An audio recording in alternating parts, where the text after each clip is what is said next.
Olá galera, tudo bem? Eu sou o professor Newton Mello de Biologia e hoje nós vamos continuar o estudo da bioquímica, ou seja, dos componentes químicos que fazem parte da vida da célula, a bioquímica celular. Dessa vez nós vamos começar a falar dos componentes orgânicos da célula. Quem são esses componentes orgânicos? Na verdade, os componentes orgânicos são representados pelos carboidratos, lipídios, proteínas, vitaminas e ácidos nucleicos. São componentes mais complexos, formados por átomos de carbono. Nosso primeiro componente orgânico serão os carboidratos. É o tema da aula de hoje. Os carboidratos também podem ser chamados de glicídios, ou também chamados de hidratos de carbono. Os carboidratos, eles são alimentos que estão na base da nossa pirâmide alimentar. São os alimentos que nós mais consumimos durante o dia. E deve ser realmente assim, uma vez que os carboidratos geram energia para o nosso corpo. Não podemos viver sem consumirmos carboidratos. Porém, o consumo excessivo dos carboidratos pode levar a doenças graves, como obesidade, e a partir daí, então, outras doenças como diabetes, problemas cardiovasculares, renais, até mesmo de sistema nervoso. Os carboidratos, eles, na verdade, são encontrados nesses alimentos que você observa nesse primeiro slide. Alimentos principalmente de origem vegetal. Então, veja só, os carboidratos, eles, como você pode observar, eles estão presentes nas sementes, né, como pães, tubérculos, né? Quando eu falo semente, arroz, feijão, milho, trigo, né? E tudo que é feito com esses alimentos. Portanto, a farinha do trigo é uma boa fonte de carboidrato. Tudo que é feito com farinha de trigo é rico em carboidrato, ou seja, os pães, as massas de um modo geral. Tubérculos, como a batata comum, o tubérculo na verdade é um caule rico em carboidratos. As raízes das plantas, como a mandioca, a macaxeira, a cenoura, né, são raízes ricas em carboidratos também. Frutas, de um modo geral, hortaliças, doces e açúcares. Mas também vamos encontrar no mel e no fígado. Veja como a maioria dos alimentos ricos em carboidratos são de origem vegetal. Mas por quê? Porque, na verdade, os vegetais produzem os seus próprios carboidratos através da fotossíntese. Então, a partir do momento que a planta fica na presença da energia luminosa, ela vai estar ali fazendo fotossíntese e produzindo carboidratos. E é por isso que os carboidratos vão estar numa quantidade muito maior nos alimentos de origem vegetal do que nos alimentos de origem animal. Nesse exemplo, você vê apenas o mel e o fígado como fontes de carboidratos de origem animal. Qual a função dos carboidratos? Eles podem ser ou energéticos ou estruturais. Há carboidratos, por exemplo, que formam o esqueleto externo de animais, como é o caso da quitina, que forma a carapaça do caranguejo, do camarão, da lagosta, dos insetos, aracnídeos, como aranhas e escorpiões. Há também a celulose, que forma a parede celular dos vegetais e dá resistência aos tecidos vegetais, como folhas, caules, galhos. Bem, mas a grande maioria dos carboidratos também são energéticos, gera energia para o nosso organismo. Nós vamos classificar os carboidratos por tamanho. Os mono, os di e os polissacarídeos. Os monossacarídeos são os açúcares menores que existem. Os disacarídeos são os açúcares médios, formados pela união de dois monossacarídeos. E os polissacarídeos, que são os maiores açúcares que existem, formados por muitos monossacarídeos, muitas das vezes milhares de monossacarídeos. Vamos falar um pouco mais sobre esses alimentos, né? Na verdade, esses nutrientes são importantes para a nossa dieta. Veja, a falta de carboidratos causa no nosso corpo tonturas, uma vez que a falta de carboidrato diminui nossa glicemia e o nosso cérebro ele só usa a glicose, que é o principal açúcar, né, energético do nosso corpo. Com a redução de glicose no sangue, automaticamente o cérebro dá sinais de falta de carboidrato e você tem tonturas e dor de cabeça, ansiedade, depressão. E na falta de carboidratos, o corpo ele é obrigado a procurar energia em outros componentes, né, que estão no nosso corpo. Então, automaticamente o nosso corpo passa a queimar gordura e proteínas. quando você, por exemplo, tem um excesso de gordura e quer emagrecer, a primeira coisa que você tem que retirar da tua dieta é o consumo de carboidratos. Não tirar totalmente, mas reduzir aqueles carboidratos que mais geram calorias para você. Dar prioridade aos carboidratos presentes nas frutas, verduras, legumes e evitar aqueles carboidratos mais simples, como açúcares, doces, massas, que vão gerar caloria de forma mais rápida para o teu organismo. Com isso, sem esses carboidratos, as células são obrigadas a queimar a gordura acumulada e com isso o tecido adiposo diminui. Mas se você passa longo tempo sem ingerir carboidratos, após queimarmos toda a nossa reserva de gordura, automaticamente o corpo passa a usar as proteínas que estão armazenadas nos nossos músculos. O indivíduo passa então a ter uma redução da massa muscular. É o que você observa naquelas pessoas que passam necessidade e passam muito tempo sem se alimentar. Você percebe que a massa muscular dessas pessoas vai se atrofiando. É pela falta de consumo de carboidratos. Já o excesso de carboidrato causa nas crianças cárie dentárias, a obesidade, tanto em crianças como adultos, e também uma doença muito comum e muito grave chamada diabetes mellitus. Veja, vamos começar aqui a falar inicialmente dos monossacarídeos ou oses. Como eu já falei, são os menores carboidratos que nós temos. Eles apresentam de 3 até no máximo 7 carbonos. Como são pequenos, são absorvidos diretamente pelas nossas células, sem necessidade de digestão. Eles são classificados pela quantidade de carbono que apresentam. Aqueles que têm 3 carbonos são chamados trioses. 4 carbonos, tetroses. 6 carbonos, hexoses. 7 carbonos, heptoses. Mas os mais importantes para nós são as pentoses e as hexoses, ou seja, aqueles que apresentam de 5 e 6 carbonos. Vamos começar com a pentose. Por que a pentose ela é importante? Porque elas formam os nossos ácidos nucleicos, nosso material genético, que são a ribose e a desoxirribose. A ribose faz parte do RNA e a desoxirribose faz parte do DNA. Ácidos nucleicos que, na verdade, são assuntos posteriormente da bioquímica celular. As hexoses, elas são energéticas.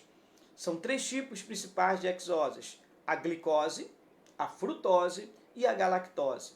A glicose está presente no nosso sangue, em uma taxa normal que varia de 70 a 99. Uma taxa menor que 70 você já está com hipoglicemia. Acima de 99 você tem uma hiperglicemia, que se durar por muito tempo pode te levar a uma diabetes. Também presente no mel. A frutose é presente nas frutas e também no esperma, já que nutre os espermatozoides. E a galactose é o açúcar, é o monossacarídeo que vai formar o açúcar do leite, chamado lactose. Quando eu pego 2 monossacarídeos, eu vou ter então um disacarídeo. Na verdade, oligosacarídeos, oligo quer dizer pouco. Oligosacarídeos são açúcares formados pela união de poucos monossacarídeos, de 2 a 10 monossacarídeos. Mas os mais importantes para a gente são os disacarídeos, formados por 2 monossacarídeos. Daí o nome di quer dizer 2. Quando eu pego 2 monossacarídeos, eu vou ter um oligosacarídeo chamado disacarídeo.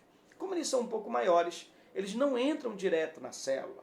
Ou seja, eles precisam sofrer a digestão para poder entrar na célula. Tem que ser quebrados. E essa quebra acontece por enzimas digestórias. Quem são esses disacarídeos? A maltose, como você vê, é formada pela união de 2 glicoses e gera energia. A maltose que está nos cereais, como a cevada, né? A cevada é usada para fazer cerveja. Daí porque essa cevada, né, ela tem maltose. Por isso a cerveja, né, ela tem o malte. O malte, na verdade, é uma substância rica em maltose.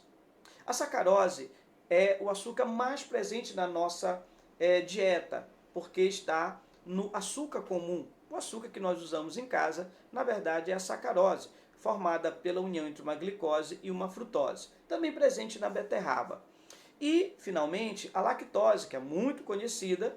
Por que ela é bem conhecida atualmente? Porque algumas pessoas têm intolerância à lactose, não conseguem ingerir, aliás, não conseguem digerir a lactose, e essa lactose não digerida se acumula no intestino, causando dores abdominais, cólicas, diarreia, né, gases, estufamento da barriga. A lactose é o açúcar do leite, é formado pela união entre a glicose e a galactose. Como esses açúcares são maiores do que os monossacarídeos e não entram na célula diretamente pela membrana, devem ser quebrados por enzimas, que nós falamos agora, enzimas digestórias que terminam em ase, maltase, sacarase e lactase. A maltase digere a maltose, a sacarose quebra, aliás, a sacarase quebra a sacarose e a lactase quebra ou digere a lactose.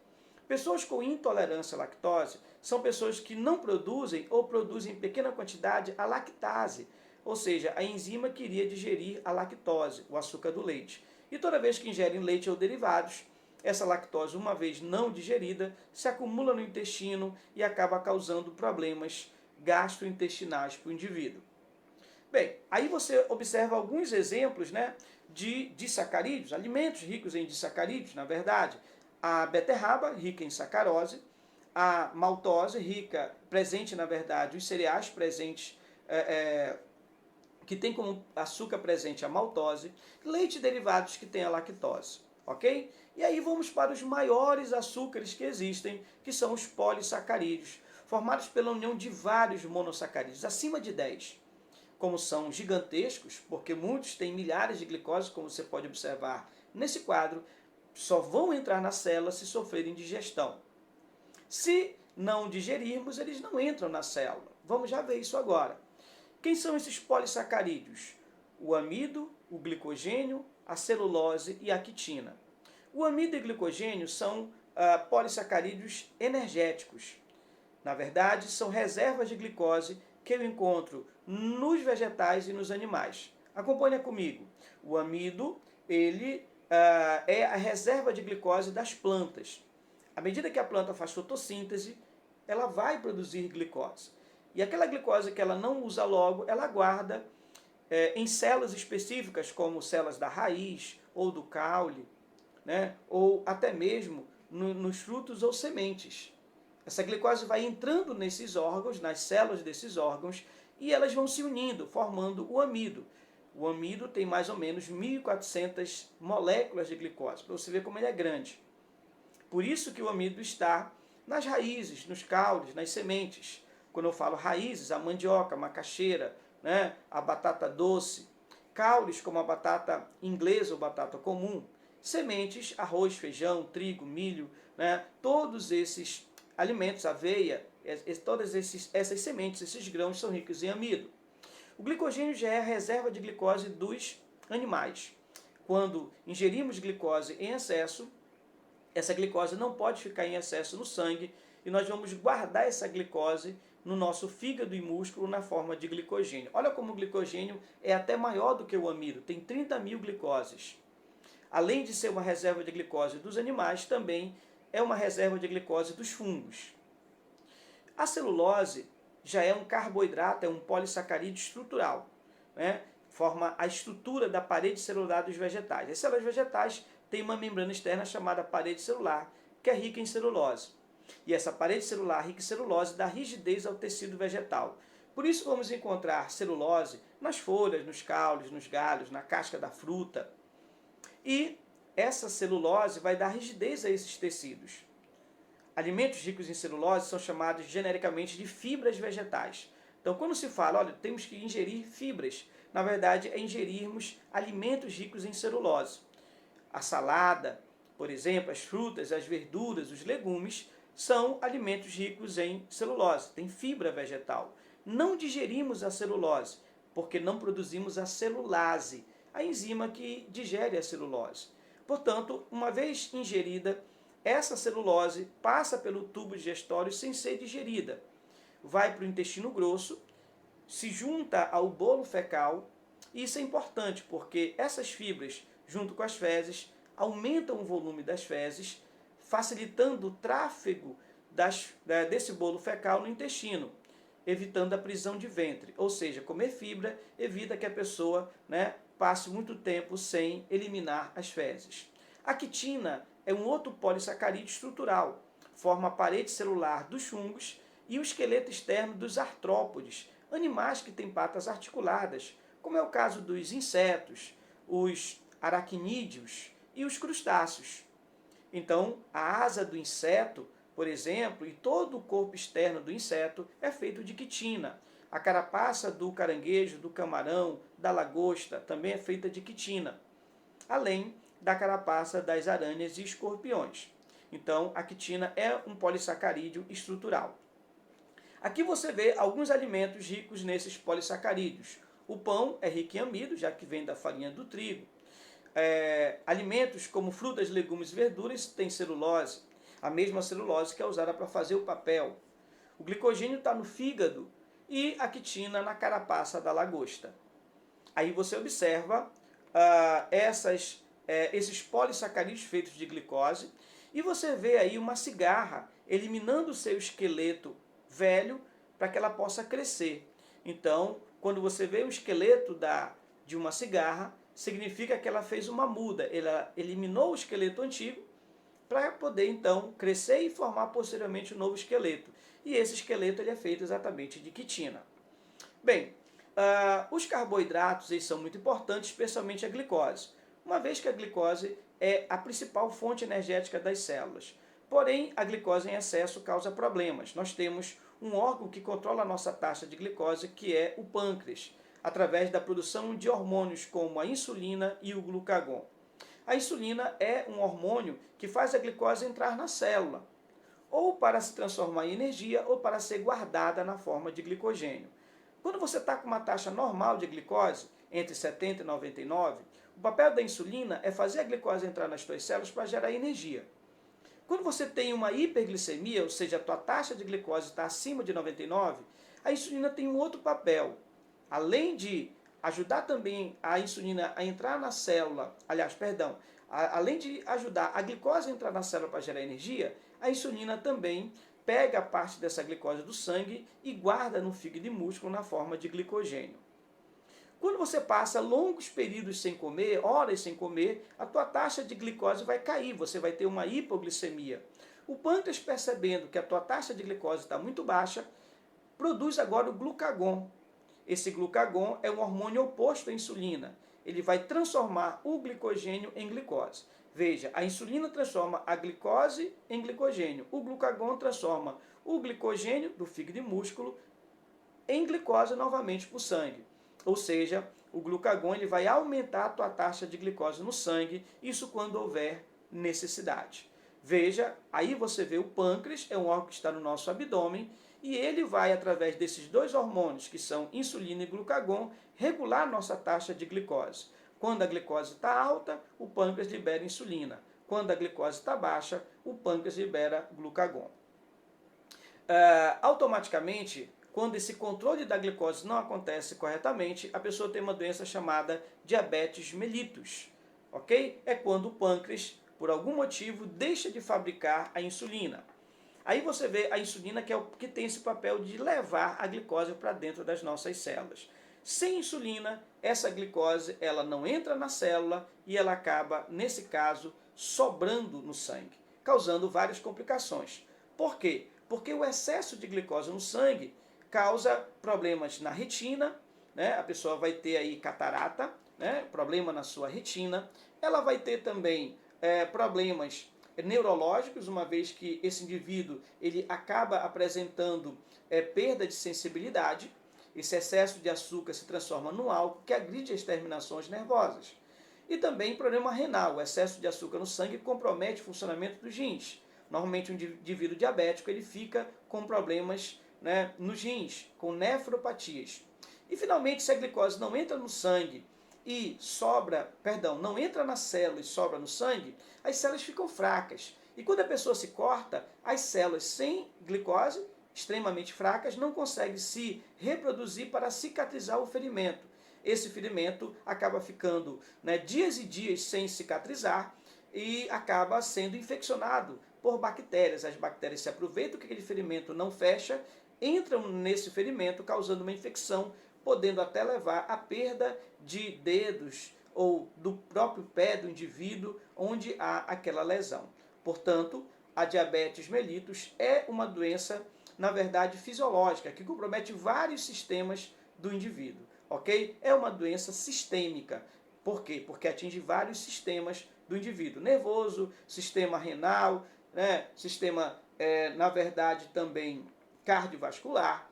Então, é uma doença que nós temos que ter muito cuidado, evitando comer em excesso carboidratos de alta caloria, ok? Então, até a próxima aula, fique com Deus e espero você no nosso próximo tema de bioquímica celular.